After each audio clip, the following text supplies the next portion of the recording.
비가 내리는 밤이면 그 집에 관한 이야기라고 하면서 마을 사람들은 늘 같은 이야기를 했습니다. 남편을 잃은 지 3년이 지난 과부의 집. 그 집에는 밤마다 도포를 입은 선비 하나가 찾아왔습니다. 선비는 늘 해가 완전히 진 뒤에만 나타났습니다. 말없이 골목 끝을 걸어와 과부의 집 대문 앞에 멈춰섰고 안에서는 잠시 등불 그림자가 흔들렸습니다. 그러면 문이 손바닥만큼 열렸습니다. 하지만 이상한 건 선비가 단 한 번도 방 안으로 들어가지 않는다는 것이었습니다. 그는 늘 마루 끝에만 앉아 있었습니다.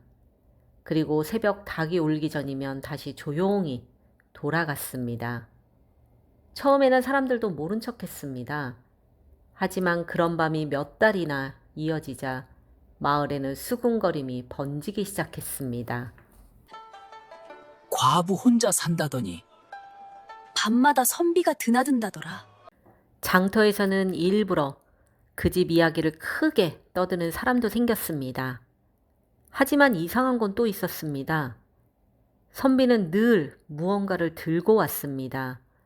어떤 날은 약재꾸러미, 어떤 날은 쌀 한 되박, 어떤 날은 아이가 읽는 천자문 책 한 권. 하지만 그 집에서는 웃음소리도 들리지 않았고 말다툼도 없었습니다. 그저 늦은 밤이면 작은 등불 하나만 흔들릴 뿐이었습니다. 그런 어느 비 오는 밤, 술에 취한 사내 몇 명이 몰래 선비의 뒤를 밟았습니다. 선비는 평소처럼 과부의 집 앞에 멈춰섰고 잠시 뒤 마루 끝에 조용히 앉았습니다. 사람들은 담장 아래 숨어 숨죽인 채 안을 들여다봤습니다.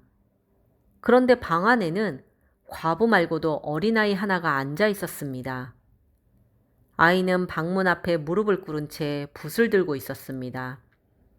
잠시 뒤 선비의 낮은 목소리가 들렸습니다. 읽어보거라. 아이는 작은 목소리로 천자문을 읽기 시작했습니다. 비가 처마를 두드리는 소리 사이로 아이 목소리만 조용히 새어나왔습니다. 과부는 방 안 구석에 앉아 고개를 숙인 채 아무 말도 하지 않았습니다. 그날 밤 사람들은 생각했던 장면을 끝내 보지 못했습니다. 다음 날부터 마을의 소문은 조금 달라졌습니다. 글 공부를 시킨다더라. 죽은 남편 벗이라던데. 하지만 수군거림은 사라지지 않았습니다.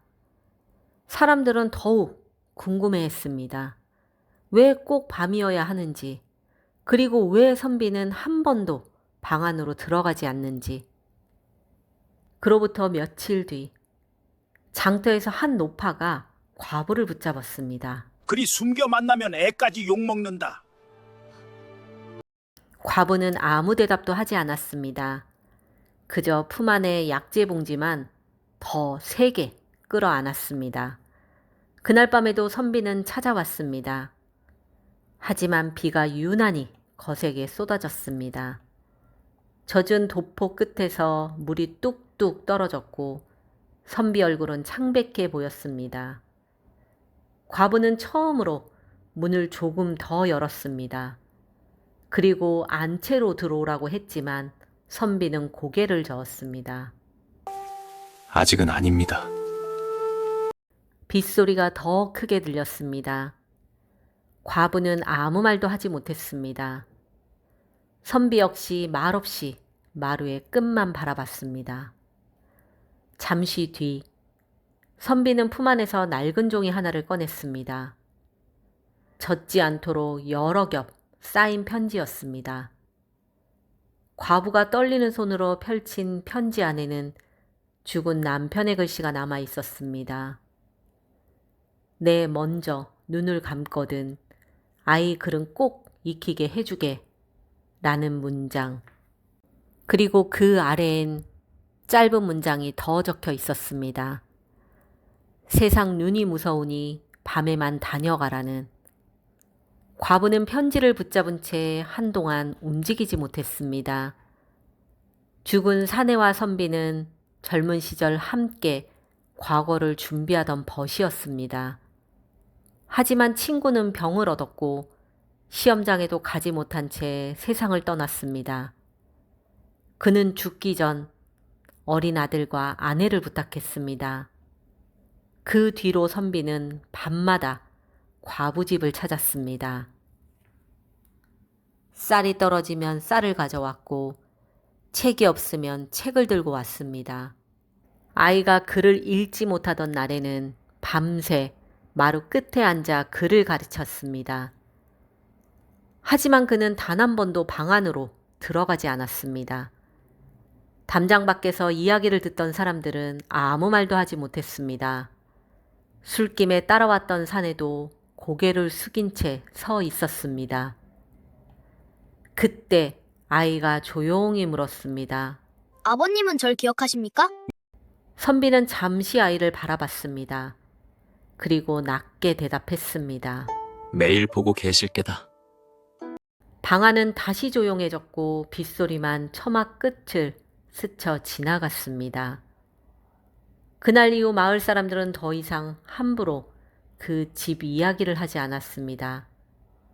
하지만 선비는 여전히 밤에만 그 집을 찾았습니다. 비 오는 날에도 눈이 오는 날에도 젖은 집신을 신고 골목 끝을 걸어왔습니다. 그리고 늘 마루 끝에만 앉았습니다. 그로부터 몇 해 뒤, 아이는 어느새 훌쩍 자라 있었습니다. 장터 사람들 앞에서도 또렷하게 글을 읽을 만큼 컸습니다. 그런 어느 눈 내리던 겨울밤, 과부 집 마루에는 평소처럼 작은 등불이 켜져 있었습니다. 하지만 그날은 이상하게도 선비 모습이 보이지 않았습니다. 밤이 깊어도 오지 않았습니다. 과부는 대문을 조금 더 연 채 눈 내리는 골목을 오래 바라봤습니다. 그리고 새벽이 가까워질 무렵 멀리서 낯선 사내 하나가 작은 보퉁이를 들고 걸어왔습니다. 선비님께서 전해주라 하셨습니다. 보퉁이 안에는 낡은 붓 하나와 책 한 권이 들어 있었습니다. 책장을 넘겨보니 이제는 혼자서도 읽을 수 있을 것이다 라는 짧은 글이 적혀 있었습니다. 그날 이후 선비는 다시 나타나지 않았습니다. 그리고 몇 년이 흐른 뒤 비 오는 밤마다 작은 초가집을 찾는 젊은 선비 하나가 있다는 이야기가 마을에 다시 돌기 시작했습니다. 사람들은 그제야 알았습니다. 누군가는 떠난 뒤에도 약속 하나로 한 사람의 삶을 지켜낸다는 것을요. 오늘의 이야기를 들으신 여러분들은 어떻게 생각하시나요? 오늘의 이야기는 여기까지입니다. 오늘의 이야기가 좋으셨다면 구독과 좋아요로 함께 해주시고 다음 이야기로 이어가도록 하겠습니다. 감사합니다.